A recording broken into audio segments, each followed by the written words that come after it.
Candied yams are a must-have side dish for your holiday feast. My recipe delivers 4 tender slices coated in a sweet and sticky maple glaze. Let's get started. For my recipe version, I'm going to use sweet potatoes. I like that they have a more sweet and moist flesh. Make sure to look for one that has a reddish skin. The inside is going to be bright orange, giving a beautiful color to your dish. Give the potatoes a good rinse. This will remove any dirt and debris from the surface. Try to find spuds that are similar in size so that they cook evenly. This is 3 pounds of sweet potatoes that I've washed and dried. Now we're going to give it a peel. If you prefer, you can leave the skin on. It's going to give you more contrast and extra fiber. However, I really like the melt in your mouth texture. The flesh is really dense and it doesn't have a lot of free moisture, so you're going to find that as you start to slice, it's going to get more difficult. So make sure that your knife is nice and sharp. Trim off the ends, then cut into 1/2 inch thick slices. This is going to give you beautiful coins. I've placed the potatoes in a large bowl and I'm going to add some seasoning before baking. Add 2 tablespoons of olive oil and 1 teaspoon of kosher salt. This is going to enhance the sweetness. Give it a toss to evenly coat. Grease a 9x13 baking dish with some olive oil. This is going to help prevent sticking. Add the potatoes to the pan, overlapping them. The spuds are layered in the pan, and to make the cooking process really easy, all we're gonna do is cover it with foil and then steam it. This is going to trap the heat so that you don't have to boil it or use other pots, but it's going to cook it gradually so you get a really nice tender texture. And I'll share my trick to make the sweet potatoes even sweeter. All you have to do is start the potatoes in a cold oven, turn it to 425 degrees, and let the heat gradually increase in the flesh.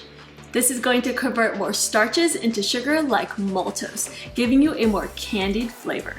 The longer the potato's flesh stays between 135 to 175 degrees, the better. It's going to give you a sweeter flesh. Make sure the foil is nice and tight. Let's get ready to bake. While the potatoes are roasting in the oven, we're going to make a syrupy concentrated solution that's going to make the potatoes nice and candied. It's just a combination of maple syrup, brown sugar, some water, and seasonings that's going to be concentrated down until it's a nice and thick syrup. Add 4 tablespoons of unsalted butter, 1/2 cup of pure maple syrup, 1/2 cup of water, and an 1/8 teaspoon of salt. 1/4 cup of packed brown sugar. Heat the sugar mixture over medium-high heat, then constantly whisk.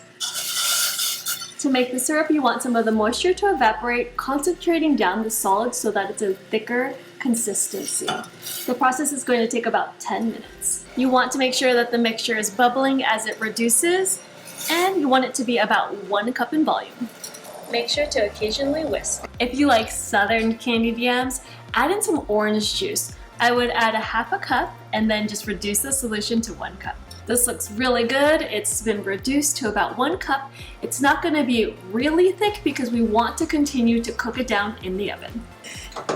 We're going to turn off the heat and add the spices. Add a 1/2 teaspoon of ground cinnamon, 1/4 teaspoon ground nutmeg, 1 teaspoon vanilla extract. Whisk to combine. Wow, this smells really good already.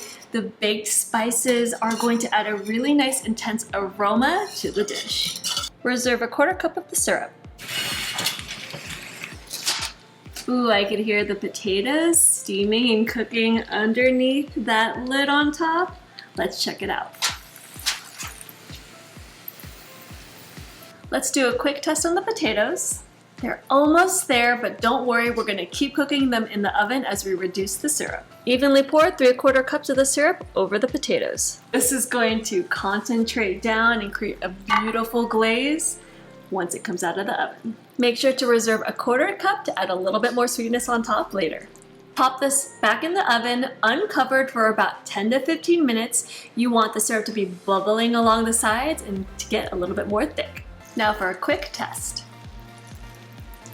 Wow, the potatoes pierce so easily with a fork, and the syrup is nice and concentrated, giving an amazing maple glaze. Now to take the flavor up another notch, we're going to use the reserved syrup and just brush it on top. Now if you like even sweeter candied yams, you can definitely sprinkle some mini marshmallows on top, pop it back in the oven, and cook until it's nice and warm and toasty.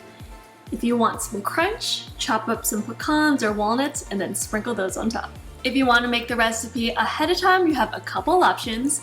You can cook the potatoes 2 days ahead, and then right before you're ready to serve, you can add the syrup on top and then just concentrate the syrup down.